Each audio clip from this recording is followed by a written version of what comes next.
Hello, dream ഫാമിലിയിലേക്ക് എല്ലാവർക്കും സ്വാഗതം. ഇന്ന് ഞങ്ങളുടെ യാത്ര പൊന്മുടിയിലേക്കാണ്. തിരുവനന്തപുരം ജില്ലയിലെ ഏറ്റവും നല്ലൊരു ഹിൽ സ്റ്റേഷനാണ് പൊന്മുടി. ഞങ്ങളിവിടെ നിന്ന് 2 മണിയോടെയാണ് പോയത്. ഇപ്പോൾ മഴ സമയമാണല്ലോ, എന്നിരുന്നാലും കുറേ ആൾക്കാരൊക്കെ ഉണ്ടായിരുന്നു. ഡിസംബർ മാസമാണ് പൊന്മുടിയിലേക്ക് പോകാൻ കാലാവസ്ഥയ്ക്ക് ഏറ്റവും അനുയോജ്യം. പോകുന്ന വഴിക്ക് പിന്നെ ഫുഡ് കഴിക്കാനായിട്ട് കല്ലാറ് നിർത്തിയായിരുന്നു. പിന്നെ അങ്ങോട്ട് ഹോട്ടലുകളൊന്നും കാണില്ല ചെക്ക് പോസ്റ്റ് ആയിക്കഴിഞ്ഞാൽ. അതുകൊണ്ട് നമ്മളിവിടെ ഒരു ഹോട്ടലിൽ കയറി. അവിടെ നിന്ന് ബിരിയാണിയാണ് ഞങ്ങൾ ഓർഡർ ചെയ്തത്. ഒരുവിധം ബിരിയാണി കുഴപ്പമില്ലായിരുന്നു. അങ്ങനെ ഞങ്ങൾ കഴിച്ചിട്ട് പിന്നെ യാത്ര തിരിച്ചു. ഇതാണ് ഫസ്റ്റത്തെ ചെക്ക് പോസ്റ്റ്. ഇവിടെയാണ് നമ്മൾ ടിക്കറ്റൊക്കെ എടുക്കേണ്ടത്. പിന്നെ അവിടെ നിന്ന് പിന്നെ അങ്ങോട്ട് ഹെയർ പിൻ തുടങ്ങുകയാണ്. ഇതാണ് ആദ്യത്തെ ചെക്ക് പോസ്റ്റ്. ഇവിടെ 2 ചെക്ക് പോസ്റ്റാണ് ഉള്ളത്. ആദ്യത്തിൽ ഇവിടെ ക്യാഷ് എടുക്കത്തില്ല ടിക്കറ്റിന്, ഗൂഗിൾ പേ മാത്രമേ ചെയ്യുള്ളൂ. അപ്പോൾ നമ്മുടെ അക്കൗണ്ടിലല്ലായിരുന്നു, കയ്യിലായിരുന്നു ക്യാഷ്. അപ്പോൾ അവരോട് പറഞ്ഞപ്പോൾ അടുത്ത ചെക്ക് പോസ്റ്റിൽ പൈസ കൊടുത്താൽ മതി എന്നാണ് പറഞ്ഞത്. പോകുന്ന വഴിക്ക് 2 ചെറിയ ചെറിയ വാട്ടർഫാൾസൊക്കെ ഇങ്ങനെ ഉണ്ട്. കാണാൻ വളരെയധികം ഭംഗിയായിരുന്നു. നല്ല ശുദ്ധജലമാണ് അതിൽ നിന്നൊഴുകി വരുന്ന നല്ല തണുത്ത വെള്ളം.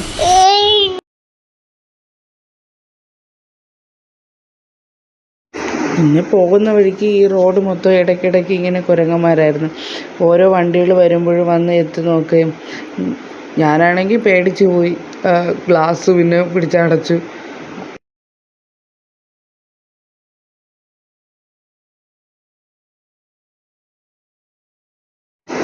പിന്നെ ഹെയർ പിന്ന് കയറും തോറും തണുപ്പിങ്ങനെ കൂടി വന്നു. അവിടെ ആയിട്ട് നല്ല മഞ്ഞ് ഇറങ്ങാൻ തുടങ്ങി. ഇതാണ് ഞാൻ പറഞ്ഞ 2ാമത്തെ ചെക്ക് പോസ്റ്റ്. അപ്പോൾ ഗൂഗിൾ പേ ചെയ്തിട്ട് താഴ്ന്ന് വരണവർക്ക് ഇവിടെ ടിക്കറ്റ് കാണിക്കേണ്ടി വരും. ഞങ്ങൾക്ക് ക്യാഷ് കൊടുക്കാനുള്ളത് കൊണ്ട് പിന്നെ ഞങ്ങളവിടെ നിർത്തി ക്യാഷ് കൊടുത്ത് ടിക്കറ്റ് എടുത്തു. ടിക്കറ്റ് ചാർജ് മൊത്തം കൂടി 120 രൂപയാണ് ചാർജായിട്ടുള്ളത്. മലകളിങ്ങനെ കയറും തോറും ഓരോ സ്ഥലങ്ങളും കാണാൻ വ്യത്യസ്തമായ രീതിയിൽ ഭംഗിയുണ്ടായിരുന്നു. മഞ്ഞ് മൂടിക്കിടക്കുന്നത്, അവിടെയായിട്ട് ഇങ്ങനെ മഞ്ഞ് വന്ന് മൂടുന്നത്.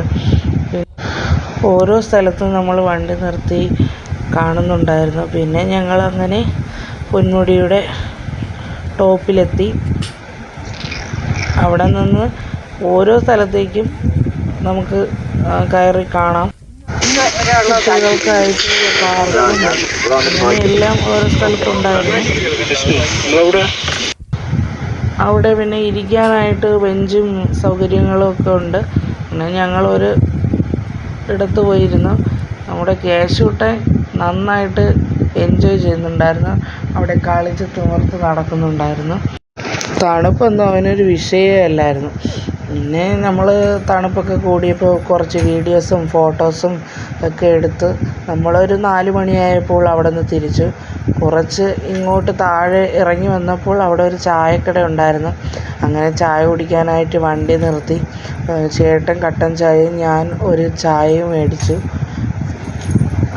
സ്പെഷ്യലായിട്ട് മുട്ട ഓംപ്ലേറ്റ് ഉണ്ടായിരുന്നു. അങ്ങനെ അതും വാങ്ങി കഴിച്ചു. പിന്നെ അവിടെ നെല്ലിക്ക ഉപ്പിലിട്ടതും പൈനാപ്പിളും മാങ്ങയും പിന്നെ തേൻ നെല്ലിക്കയും, അങ്ങനെ ഞങ്ങൾ പൈനാപ്പിളും തേൻ നെല്ലിക്കയൊക്കെ മേടിച്ചിട്ട് പിന്നെ നമ്മളവിടെ നിന്ന് യാത്ര തിരിച്ചു. ഒരു വട്ടം അവിടെ പൊന്മുടി വന്ന് കാണണം. കേരളത്തിലൊരു കൊച്ചു ഊട്ടിയുടെ ഫീല് തന്നെ നമുക്ക് പോകുമ്പോൾ കിട്ടും. ഇടയ്ക്കൊക്കെ ഇതുപോലുള്ള യാത്ര വളരെ നല്ലതാണ്. മനസ്സൊന്ന് റിലാക്സ് ആക്കാനും നമുക്ക് എന്ത് വിഷമങ്ങളുണ്ടെങ്കിലും അതൊക്കെ മറക്കാനും ഒക്കെ ഇതുപോലുള്ള യാത്രകൾ നമ്മളെ സഹായിക്കും. അങ്ങനെ ഇന്നത്തെ വീഡിയോ നിങ്ങൾക്ക് എല്ലാവർക്കും ഇഷ്ടമായെങ്കിൽ സബ്സ്ക്രൈബ് ചെയ്ത് എന്നെ സപ്പോർട്ട് ചെയ്യണം, കമൻറ്റ് ചെയ്യണം, ലൈക്ക് ചെയ്യണം. Okay, by.